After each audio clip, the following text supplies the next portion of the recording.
Hello everybody, this is Nurgle here, and today I'll be talking about the making of the loot boxes. Something very close to my heart was 2D animation. I wanted to do this in a 2D animation way before we move into the 3D world of the Rise of the Deviants.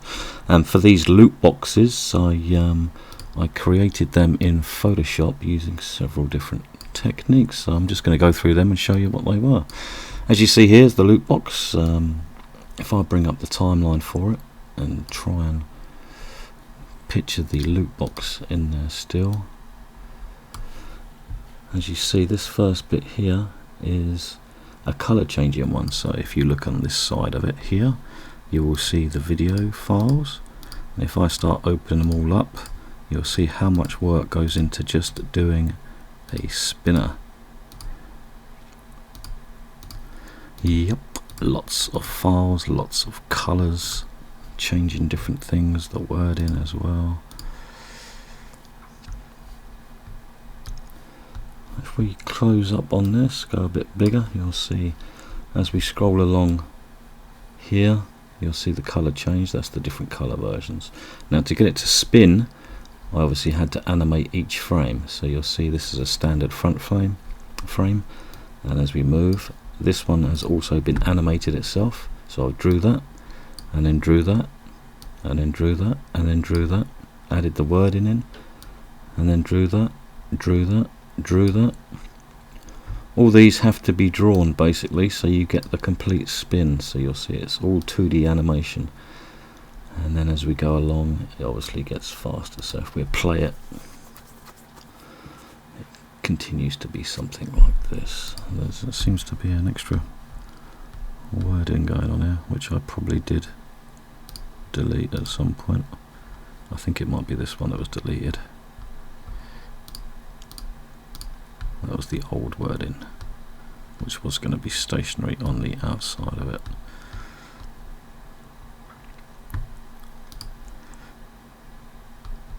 Let's turn that off because there's no use for that one. And if we extend,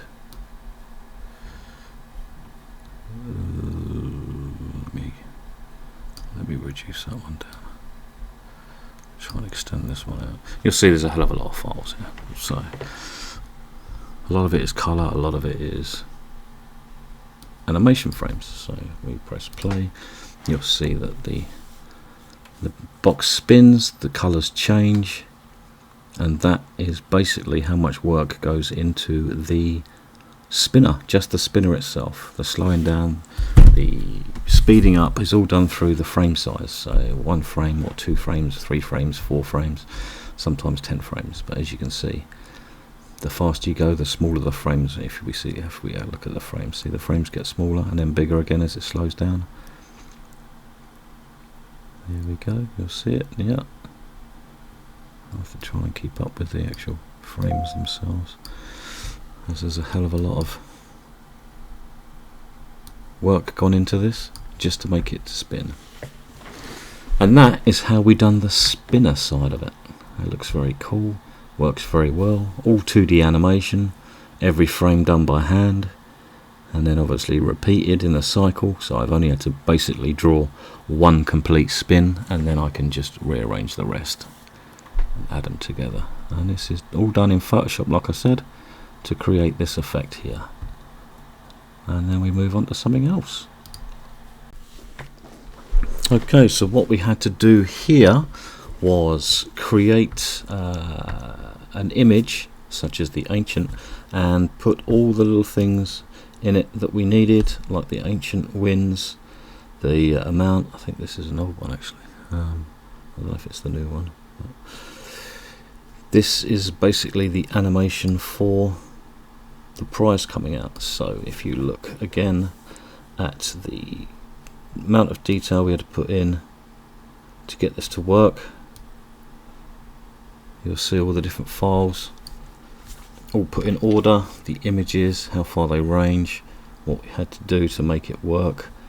And obviously I take a MP4 of this, or a quick movie from Photoshop, and obviously a blank so we can use them in the loot box reveal. So this is the amount of work that goes into this one, and then when you play it, it should come out something like this, which is just basically using wording, letters, different levels to bring them out different times, a little flicker, and that gives you the effect of turning on, flickering up on the screen, and flickering again, and achieving what we needed to achieve. And this was the prize basically coming out, and this is how I made it. As you can see, there is a lot of work that goes into these things. This is just purely for this section, this tiny little section, and we will use this going forward and in reverse, like I'll show you in the next one. And here we have the opening. So again, these have to be animated. You'll see how much animation is involved in this. You've got all these frames here which need to be lined up and done.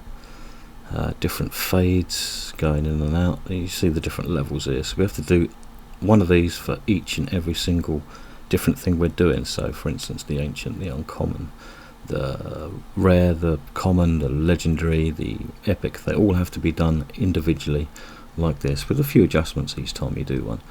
I mean, this is 24 seconds long, which is a reduced down version, so if we look at the actual scale of this, you'll see how much animation's involved, how many different things we have to do, how many videos and stuff we have to apply just to get it to work. And you'll see the different colours. So if we drop that down, make that a little bigger, you can see if we start, let's bring that all the way down to nothing. We'll start about here, so hopefully this runs through the cycle. You'll see this is a legendary one, so this opens up. The lines all have to be animated, the lid has to be animated, this all has to be animated, and then of course the things we put in earlier, the little letters coming up. Once this, even my computer's slowing down, you see this little red bit here. That's basically slowing it down because it's trying to compute how much is the CPU and RAM is being used at the moment, so you kind of get stuck there. But you can try and skip through it, but it just completely, because it's 30 odd seconds long, it just completely destroys the computer. So we'll try it. We'll try and play a little bit longer. It's going to be slowing down, so you can see the amount of work that goes into these. It's absolutely ludicrous. I mean, inside every little bit here you'll have a videogram. You can open the files to see. We added a little bit of sparkles, so you'll see a little sparkle frame. Jesus, this is slow. My computer has slowed down a proper because of the size of this file. Yeah, I won't even open them up as it tries to compute what we're doing. We'll pause that and play it again, see if it speeds up again. But yeah, you can see how complex this is, and this is the forward motion, so obviously we have to adjust from the forward motion as this sort of adds in the lettering and everything. As we press play, you'll see the letters coming up, disappearing, coming up again, as we cycle through the frames, as the computer struggles to go through it. And this is just part of the process. This is the actual reveal of the prize. So you had the spinner to start with, you had the prize itself being done all through Photoshop, and then you have this, which you put those files, or this file, the previous lettering file, into this to make it work with the whole scenario. So you see the whole treasure chest coming out, and then we'll put it together again in a minute, and I'll show you that in a sec. And of course you add effects, music effects, sound effects to make it the complete vision. But we'll jump into Premiere Pro for that, and I'll run through that with you in a minute. But this is cool, man. I mean, it took a long time to do, especially each one, and then you have to do it going forward, and then you have to obviously do it going back as well. So if I just run this back to here, hopefully it will run through the whole sequence without delay. It won't, but when it's actually working and when it's showing the frames as they go continuously, it's quite smooth and looks quite nice. The problem was lining everything up, because you've got so many different files you have to line up on top of each other. It can be a bit of a pain in the bum. But yeah, you see legendary pop up there. This is the legendary prize. It's on the go slow because I skipped this earlier, but once you see the whole thing in effect, it does make a huge difference. It was cool to do, that's for sure. It took me a long time, but it was well worth it, just to get these loot boxes looking cool from a 2D perspective, you know, as we move into the 3D world. It's a very, there we go, speed it up a bit now because we've already previewed that. And then it will come to the end, so we'll have to redo that. And what I'll do is I will remove the layers that we take off for reverse, which is the eyes. I'll also remove, it says turn off for reverse, so there's the reverse ones turned off. So when you look at it now, again it's going to rerun, so I might just load it and then skip it when I do the video.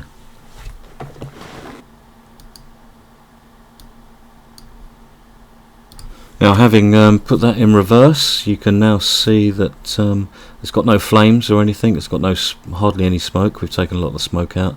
And what we'll do is we will take this video and we will play it in reverse and cut it to the size that we need. So basically, you've gone in and out using the same video that we made last time, but this time, obviously, this one's going to be in reverse. And we'll export this as a reverse, and then we'll reverse it in Premiere Pro, and I'll show you that in a minute.